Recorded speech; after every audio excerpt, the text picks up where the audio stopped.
All right, welcome in Alejandro Zúñiga. He covers Michigan Wolverines for the Michigan Insider here at 24/7 Sports. Alejandro, how are you, man? Doing fantastic. Really excited for this game down in Champaign. Thanks for having me.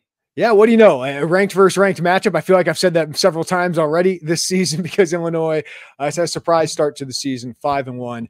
Not coming off the most encouraging win for Illinois with Purdue taking them to overtime and Illinois barely surviving that one. But let's talk about Michigan. There's been a lot of change, obviously, with Jim Harbaugh now coaching the Los Angeles Chargers, 14, 13 NFL draft picks, including the starting quarterback.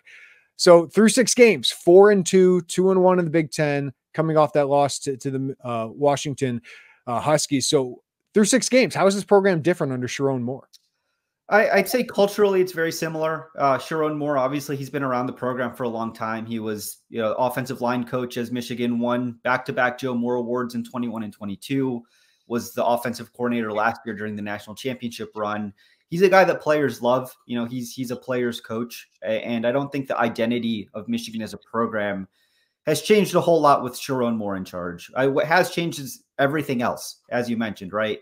Michigan, for a program that relies on the offensive line, lost 6 starters from a 5-starter offensive line last year to the NFL. Obviously lost a top 10 draft pick in J.J. McCarthy, lost starters across the board, including at every level of the defense and the entire defensive coaching staff, who for the most part followed Jim Harbaugh to Los Angeles. So there's a lot of turnover. There has been a lot of turnover, and 4-2 with 2 losses, the blowout to Texas, and then the one right before the bye week to Washington, is emblematic of a program that replaced a lot and for the most part feels like hit to the lower end of expectations with all of those replacements, both from a player perspective and maybe from a coaching perspective as well. All right, Alejandro, we got to talk about this quarterback situation. This is the defending national champion, and they're on their 3rd quarterback starter of the season. Jack Tuttle replaces Alex Orji, who replaced, Davis Warren there. So how did it get to this point at quarterback? Yeah, if you're not careful, you're going to be called on to play some quarterback, maybe in the second half on Saturday afternoon. It was a tough situation this offseason. You can understand sort of what happened, right? Is that Michigan plays football longer than anyone else because they're playing in the national championship last year. They missed the December transfer portal window because they're preparing for the college football playoff when most other teams are preparing for this season. And then it's tough to target a quarterback in the transfer portal when you don't know, A, if J.J. McCarthy's coming back, and B, if Jim Harbaugh's coming back. So at least that's the explanation you can get for Michigan as to kind of what happened, how we ended up with, is it going to be Alex Orji? Is it going to be Jack Tuttle? Is it going to be Davis Warren? And then you add to that Jack Tuttle. He had offseason surgery. So he had an elbow issue that kept him out of spring ball. He only started practicing in full the week of the Washington game. So you really had 2 choices at quarterback this year, whether it was Alex Orji, who's a sub 50% passer in high school. People thought, hey, maybe he can pull it all together, become the sort of dual threat you'd want him to be or need him to be a college quarterback.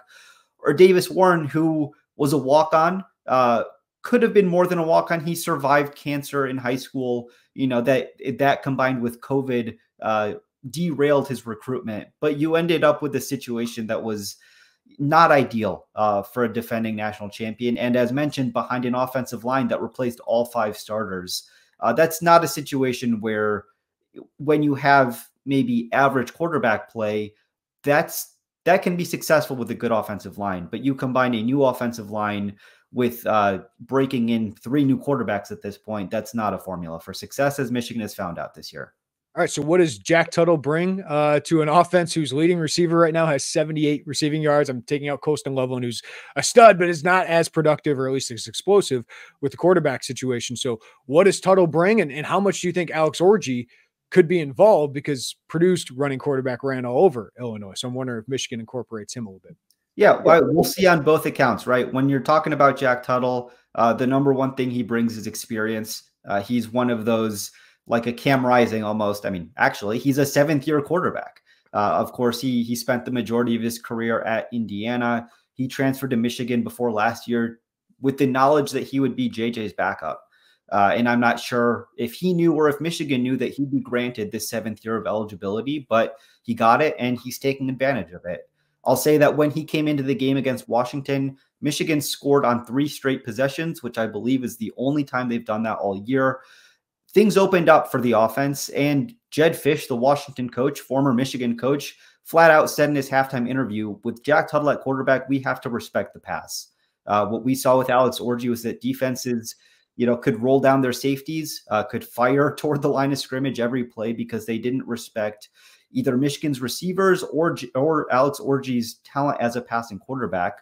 And that proved correct with Alex Orji at quarterback. What I'll say in addition to that, though, is we may see him. Sherrone Moore said that they expect to keep using Alex Orji and running Wildcat type packages, much like they did last year. But one thing that Michigan fans were maybe a little disappointed by was the lack of a quarterback run game with Alex Orji as the quarterback. It felt like the offense wasn't designed around him and taking advantage of his traits as such an athletic, almost a linebacker type of body back there. So we'll see. We'll see what that looks like with Jack Tuttle and Alex Orji. But I'd expect them to get as much run as possible for Jack Tuttle, who, as mentioned, has very limited reps in practice and in games over the last few years. So you need to get him comfortable if you want to make a push in the second half. All right. Illinois has not stopped the run in their last 2 games. They really haven't stopped the run most of the season. So I would expect Michigan just tries to run it down their throat. So with a new offensive line, a new starting running back, can they do that? Like how strong is this rushing attack, and what are some of the other strengths and concerns about this offense? Sure. It's certainly taken a step back from the last few years. It's not the vintage Blake Corum, Donovan Edwards of 21 with Hassan Haskins there in 21, but 21 to 23, right? This is not that offensive line. It's not that running back room, to be honest with you. I'll say that one of the surprises, the most pleasant surprises from this season is Khalil Mullins. He's a guy who last time Michigan played Illinois, it was actually his last game at linebacker.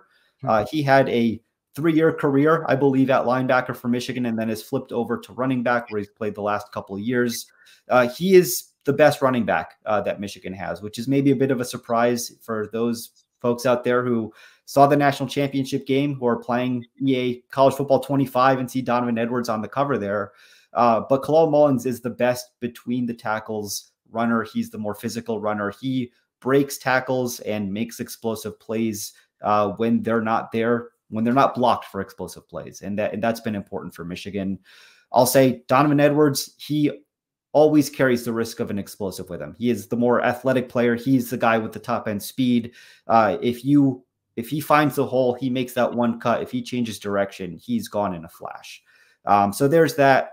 In terms of the offensive line, it is certainly a better run blocking offensive line than pass blocking offensive line. There were some injury concerns against Washington, both tackles. In fact, left tackle Miles Hinton was out. Center Dom Jadis was out. At right tackle, Evan Link, who is a redshirt freshman, has been kind of a question mark performance-wise all season. So there could be some shuffling there. We'll see how that plays out against Illinois, but certainly a better run blocking line than pass blocking line. I know you guys have heard me talk about HomeField Apparel a lot, but there's a reason. I have some of these shirts from HomeField Apparel, and they are a premium collegiate apparel brand based in Indianapolis. And what I love about them is they're focused on creating incredibly comfortable, officially licensed apparel with vintage college designs. So go to homefieldapparel.com and check out their Illini gear. The Flying Illini t-shirt I love. If they have any bomber jackets, go check those out. But you see all of these vintage designs that are great. They kind of stand out in a crowd, but also these are comfortable, well-fitting. They're not the boxy kind of ones you get at the random department store. No, these are well-fitted, comfortable t-shirts and apparel. So go check it out at homefieldapparel.com. Go to the drag down menu, click on Illini, and you'll see all of these great shirts, including Orange Crush, Old School Fighting Illini basketball shirts, the Flying Illini t-shirt with the great winged logo, Script Illini gear, including t-shirts, hoodies, an orange ringer tee, the 2004-05 Illinois basketball shirt so you can relive those glory days, but also They have great hoodies, great crew necks, great Illini football gear, including the 80s Illini helmet on there. If you're an old school sweatshirt guy, they got those. If you're a quarter zip guy, they got those. If you want a women's tank there with the script Illini, they got that. So go to HomeFieldApparel.com to check out all the great gear they have there. And if you're not an Illini fan, they have more than 180 plus growing list of schools. So you can check out all the gear from all over the country. And right now, use code Illini24 for 15% off at HomeFieldApparel.com. That's Illini24 for 15% off all of the gear at HomeFieldApparel.com. All right, this defense is loaded with talent. 3 first-round picks by most accounts, with Kenneth Grant and Mason Graham on the defensive line and Will Johnson at cornerback. Yet it's allowed 24 plus points to all Power 4 opponents so far this season. So how do you kind of explain that discrepancy with all that talent, yet teams are still putting enough points to have a chance to win? Yeah, it's there's a couple weaknesses on the defense that opponents have keyed in on, and so far those haven't been resolved. I'll say it has been disappointing for Michigan fans in the Michigan program. Will Johnson said as much when he talked to him yesterday, is that they have so much first-round talent. They have more first-round talent on this defense than they did last year. Yet you see the step back in performance. They're one of the worst teams in the country in allowing plays of 10-plus yards, and most of that comes through the air. You'd expect that with a defensive line of Mason Graham, Kenneth Grant, Josiah Stewart, all 3 of those guys are going to be high-end NFL draft picks, and Derek Moore is your other edge there. He's going to be an NFL draft pick as well at some point. So Michigan can control the line of scrimmage. They're getting pressure on the quarterback. They can stop the run. It's in the defensive secondary where the issues are manifesting. There are a couple of reasons for that. Number one is Michigan lost one of its star safeties, Rod Moore, to an ACL injury in spring practice. So they're a little bit not thin there necessarily because they do have veteran guys, but they lost their number one guy. Their 2 linebackers, Jay-Sean Barham and Ernest Hausman. Both of those guys are replacing veteran starters. And while both of them are talented, there is clearly a step back in replacing players like Mike Barrett, who had been with the program for forever, is what it felt like. But really the issues have been with your nickel spot and your second cornerback spot opposite Will Johnson. Zeke Berry is your nickel, who's replacing Mikey Sainer still, who again was like the heart and soul of the defense as a program. Zeke Berry's a first-year starter, and what you look for in a nickel is a guy who's reliable and who can tackle. Michigan has had issues with tackling all season long. Your other corner opposite Will Johnson is Jair Hill, who's from Kankakee, Illinois. So actually right up the road from Champaign. Actually, we're all going to be spending the night on Saturday night after the game. Again, a guy who's talented, a guy who I believe has a key to the city after winning a national championship with Michigan last year, but who has, again, struggled with tackling. Against Washington, he slipped and fell in coverage a bunch of times, which was, just not something you expect at this level of college football. He's had his ups and downs this year, but when you look at what offenses have done, they've gotten the ball out quickly, which you have to do, and they're not targeting Will Johnson for the most part. They're targeting whoever Jair Hill's on. They're targeting whoever Zeke Berry's on, and for the most part, that has worked because they're either not in phase or they're missing the tackle after the completion's made. Yeah, going to be an interesting matchup with Illinois' passing attack. I don't think Illinois is going to be able to run the football as well unless Altmaier gets involved, but Illinois, obviously a strong passing attack. So, Alejandro, what does this game mean for Michigan, especially coming off the off week, which followed a disappointing loss at Washington? Yeah, I don't think it means quite as much as it does to Illinois, right? It's 100th anniversary of the dedication, the Red Grange, the Galloping Ghost, all that. But it's a very important game in context of this season and in context of what you expect this Michigan coaching staff to do, right? Because Michigan has had 6 games to figure out who they are as a program, figure out who they are as a new coaching staff. And now they've had a bye week to fix what they feel like they need to fix. So if you're looking at what does the rest of the season look like, Michigan has a lot of tough games left. And it starts with this ranked game at Illinois. First time it's a ranked matchup there since 2000. But then you have Michigan State coming to town the week after. You still have the game at Ohio State. You have Oregon coming to the Big House. So this is very much a turning point game for this season because 4-3 looks a lot different than 5-2. You want to be a program. Michigan knew that it wasn't going to be competing for a national championship this year, given the turnover that it had.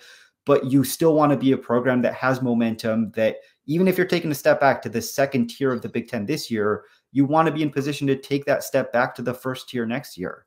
And again, you're talking about, if you're projecting forward for Michigan, all of these players on the defensive side of the ball, all the contributors on the offensive side of the ball, you're looking at that and thinking, a lot of these guys aren't going to be here next year, right? Your Mason Grahams, your Kenneth Grants, your Josiah Stewarts, all those guys have NFL options that you expect them to take. You know, on the offensive side of the ball, you're looking at Colston Loveland, who's your number one guy. He's probably going to the NFL next year. Will Johnson's probably going to the NFL next year. So what can your coaching staff, you're then leaning on your coaching staff, and what are they going to show with a bye week to sort out some of these problems? That's going to kind of change the vibe moving forward. If you can pull out a ranked win on the road, if you can impress, if you can paper over some of the issues that Michigan has had through 6 games, you feel more confident with what this staff can do, not this year, but moving forward next year. And this game's a big turning point for that. So to you, what are the keys to picking up that road win and taking care of business as a road favorite? Yeah, I'm really curious to see what they do with Jack Tuttle, first and foremost, right? Because Michigan has had very little it's gotten very little out of its quarterback play so far this year. But really the key for Michigan is the offensive line. Michigan, their head coach is a former offensive line coach in Sherrone Moore.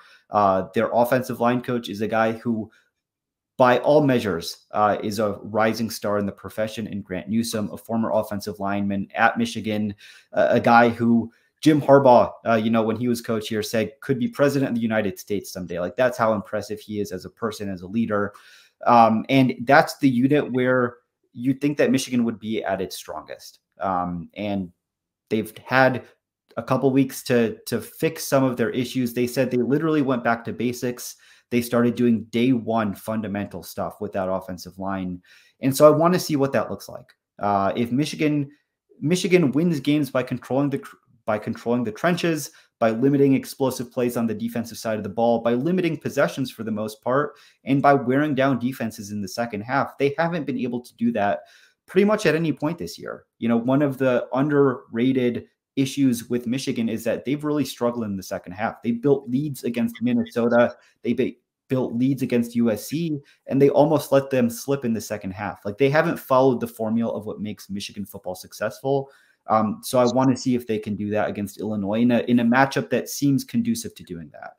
And on the defensive side of the ball, again, it's just limiting explosive plays. Like, I want to see Zeke Berry. I want to see Jair Hill make form tackle after form tackle. I know it's not asking a ton, but that's the point where they're at right now. And I want to see them, take that next step. Big game. Who would have thought it coming into this one? 24 Michigan against number 22 Illinois. Alejandro Zúñiga, you can read his stuff at the Michigan Insider, part of 24/7 Sports. Do a great job covering the Wolverines. Alejandro, thanks for the time. I'll see you on Saturday, man. See you there. Thank you.